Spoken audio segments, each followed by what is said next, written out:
Halos hindi humihinga si Laika nang hinihintay ang magiging reaksyon ni Edward. They were having dinner and she was the one who cooked. Iyon ang gusto nito. Ang siya ang magluto, maglinis, maglaba at mag-asikaso ng lahat ng pangangailangan nito. She thought it would make her miserable, but deep in her heart, she was glad she had to do those things for him. Kahit pa nga madalas si pang-uuri at pamimintas ang inaabot niya mula sa asawa. Napapitlag siya ng pabalang na binitiwan ni Edward ang mga hawak na hubyertos. Nakakawalang ganang kumain. Malamig pa sa yelo ang pagkakabigkas nito sa bawat salita. Wala ka pa ring alam sa pagluluto hanggang ngayon. You're hopeless. He looked at her furiously. She couldn't stand the sight of him, not because he was angry, but because he was breathtakingly attractive despite his anger. Hindi niya maintindihan ng sarili kung bakit hindi niya magawang magalit o matakot ng totoo sa asawa. You've been cooking for so long, yet you haven't improved, not even one bite. Mabigat ang bawat bagsak ng mga salita ni Edward. You're getting worse by the minute. His eyes were full of contempt. He kept on babbling angrily. Hindi nag-sink in sa kanya ang mga sinabi nito. Mas abala siyang pagmasdan ng mukha nito. He had changed a lot during the past 3 years. He looked more mature now, but it didn't lessen his appeal. Instead, it only added to his raw magnetism. Gone was the teasing look on his face that she assumed as his trademark. Magulo pa rin ang medyo malagong buhok nito. He now sported a thin beard and mustache. Sa halip na makapangit ang bigote at balbas nito, nakadagdag pa ang mga iyon sa kagwapuhan nito. Sadyang gwapo na si Edward noong una pa man niya itong nakita. But he looked even more handsome now. Maturing suited him. His deep, dark eyes that were always full of contempt only added to his manly appeal. Ang pinkish lips nito ay tila nag-aanyanya ng halik. His perfectly nose was proud and arrogant. Muling bumalik ang paningin ni Laika sa mga labi nito. She remembered how those lips... What are you thinking? Dagling natauhan si Laika mula sa pag-daydream nang ibagsak ni Edward ang mga kamay nito sa mesa. Napalinga siya sa paligid. Halata ang pagkagulat at takot sa mukha ng mga kasambahay, lalo na si Yaya, Milagros. She looked at Edward. Dobling galit kanina ang nakikita niyang galit sa mukha nito ngayon. I'm sorry. Napalunok siya dala ng bikig sa lalamunan niya. I should be the one to know when my rage has actually gotten you. Anito. Punong-puno na pagkayamot ang tinig. Edward, There's a grand gathering tomorrow at the Jade Palace. Mom and Dad's golden anniversary. Putol nito sa anumang sasabihin niya. Sa wakas, makakakain din ako ng totoong pagkain. Nang uuyam ang pagkakatingin nito sa mga niluto niya, she spent hours preparing those meals. She prepared them with so much love because they were for him. I'll pick you up tomorrow at 5. Wear your best dress, dear wife.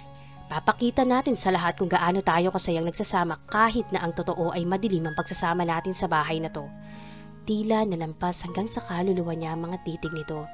You can showcase your great acting skills again. Doon ka magaling, di ba? He stood up next to her. Mariing hinawakan siya nito sa braso. Show the world how happy you are with me. I'm warning you, Laika. Don't do anything bad or you'll regret it for the rest of your life. Pabalang na binitiwan siya ni Edward at iniwan siya. Mariing napakapit siya sa gilid ng mesa. Lumapit sa kanya si Yaya Milagros at marahang hinagod ang likod niya. I'm fine, Yaya. Tipid nang initian niya ito bilang pagbibigay ng assurance.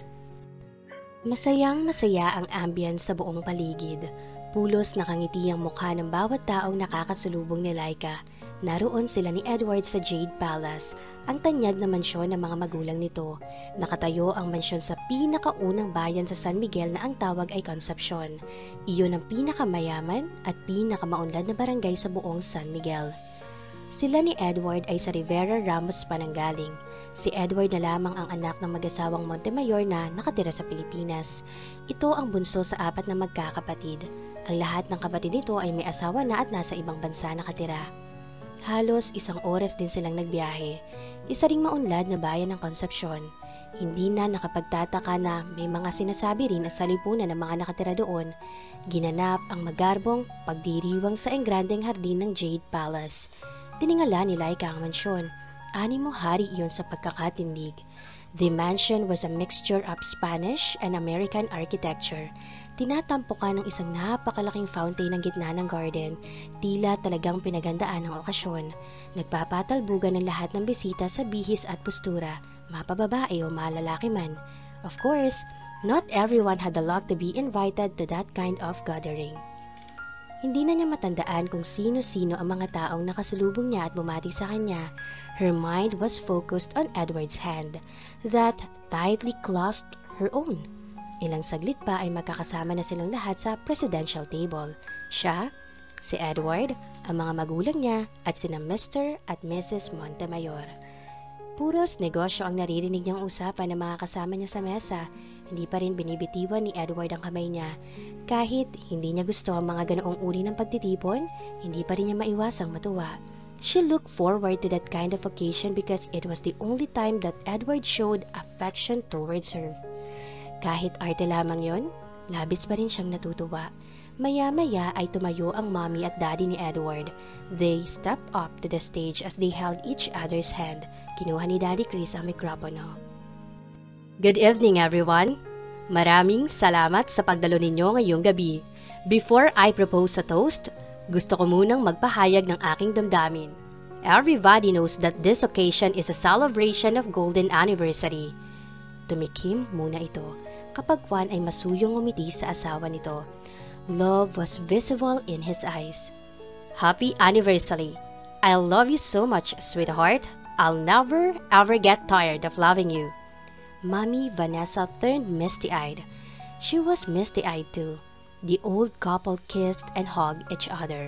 Everybody made a toast to the couple. She also wanted that. She wanted that kind of love. Napatingin siya kay Edward na nakatingin din pala sa kanya. Mabilis na nag-iwas ito ng tingin. Hope filled her heart. Maaari pa rin sigurong maging maayos ang pagsasama nila. Napatingin si Laika kay Edward nang bahagya siya nitong tapikin sa braso. Babe, Mom's talking to you. May kislap ng pagbabanta sa mga mata nito. Bumaling siya sa ina ni Edward at nahihiyang ngumiti rito. Yes, Ma'am. Puno ng pagsuyo ang ngiting ibinalik nito sa kanya. Wala pa bang inaasahan naming apo, iha? Nanunukso ang ngiti nito. Nag-init ang mga pisngi niya. Kasi po... Hindi na niya naituloy ang sinasabi dahil biglang sumingit ang daddy ni Edward. Ang hina mo naman, iho. Huwag niyong sabihin, bigo pa rin kami sa pangarap namin na magkaroon ng apo sa inyo hanggang ngayon. Tila naiilang na tumikim si Edward. Ngunit bago pa ito makapagsalita ay sumabat na ang papa niya. Ikaw naman, kumpadre. Huwag mo namang masyadong i-pressure ang mga bata. Sigurado akong kaunting panahon na lang ang kailangan nating ipaghintay. Hindi mo ako masisisi, kumpadre. Hindi naman tayo bumabata. Kalabaw lang ang tumatanda, kumpadre, sabi ng papa niya. Nagtawa na ng mga nasa mesa. Hindi niya maiwasan na matawarin. Napatingin siya kay Edward. Nakangiti ito ngunit hindi umabuti yon sa mga mata nito. She would give anything just to see his smile back on his handsome face once again. It was priceless. Everything about him meant everything to her. Laika! You look thinner. Inaalagaan ka bang mabuti ng asawa mo? Tanong ni Mami Vanessa kapagwan. Oo nga naman, iha.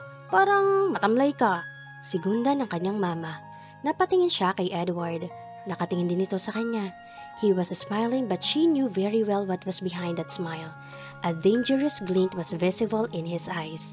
Naramdaman niyang tinapakan ito ng mariin ang paa niya sa ilalim ng mesa, urging her to answer. Inaasahan na niya yun. Mula pa noon ay ganoon na ang ginagawa nito sa bawat okasyon na may nagtatanong tungkol sa estado ng pagsasama nila.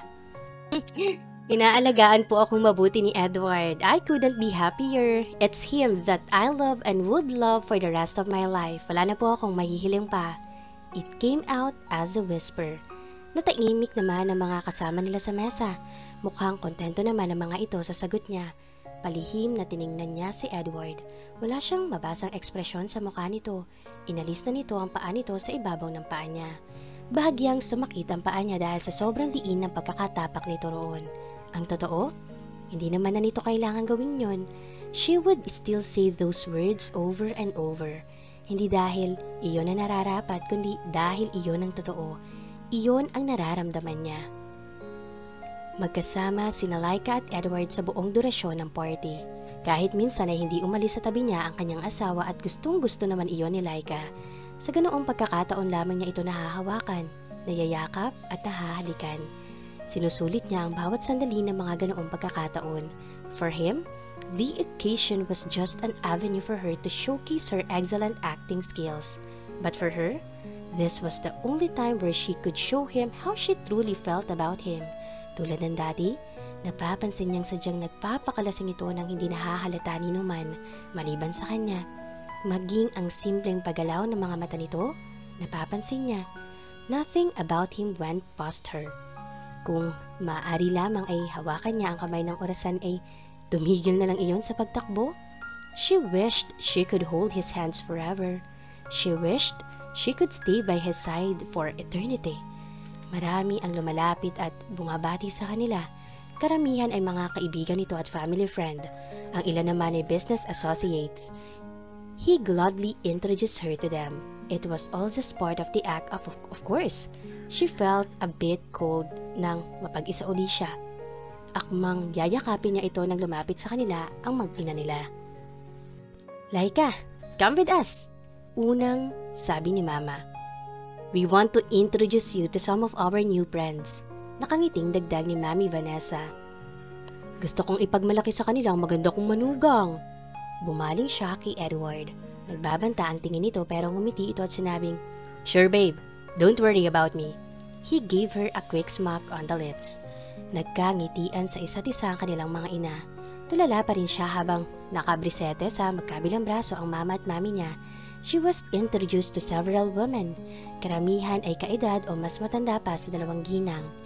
Pagkalipas ng ilang minuto ay nagpaalam siya saglit sa mga ito. Ang totoo ay hahanapin niya si Edward.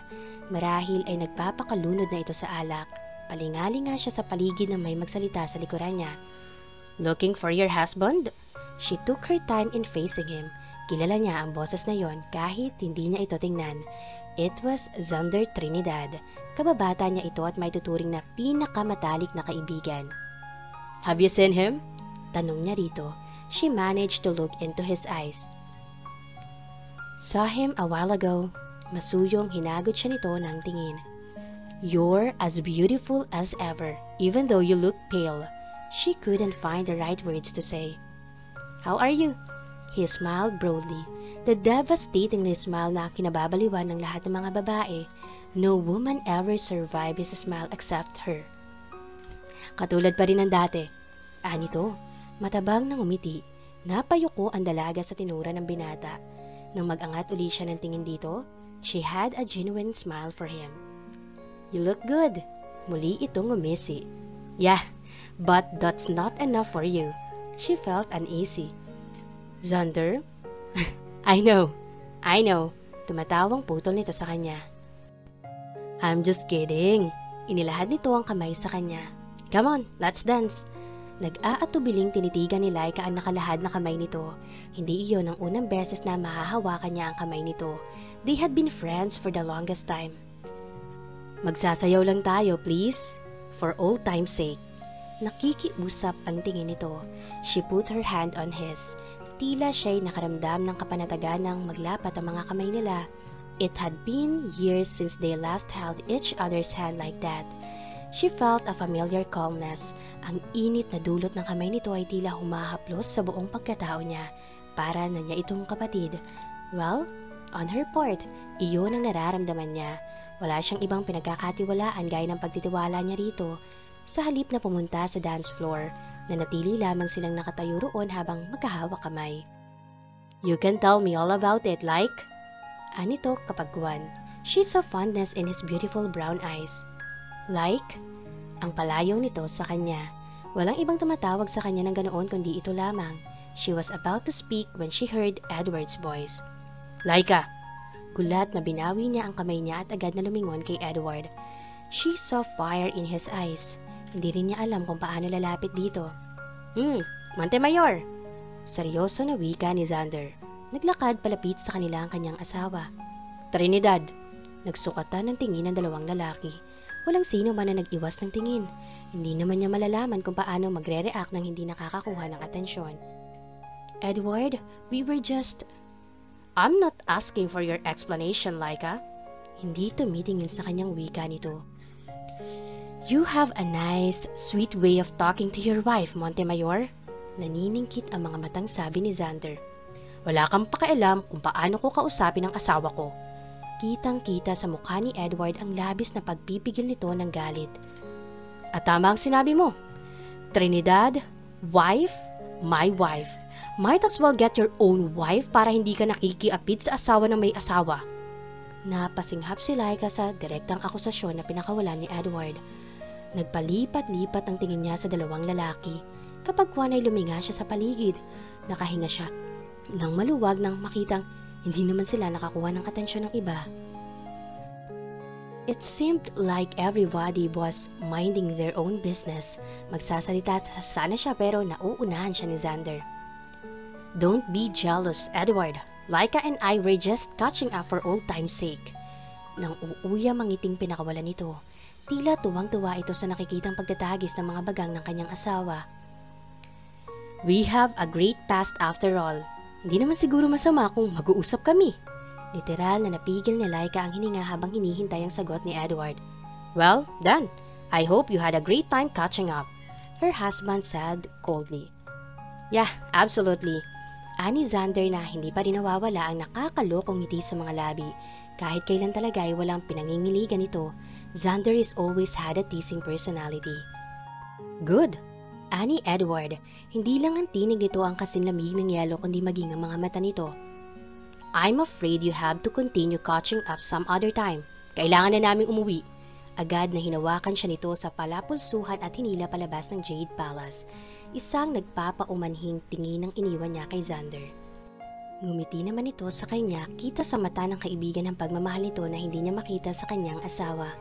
Si Xander na kaya ang magpapaselos kay Edward? At dito na po nagtatapos ang kabanata ng ating kwento. Maraming salamat po.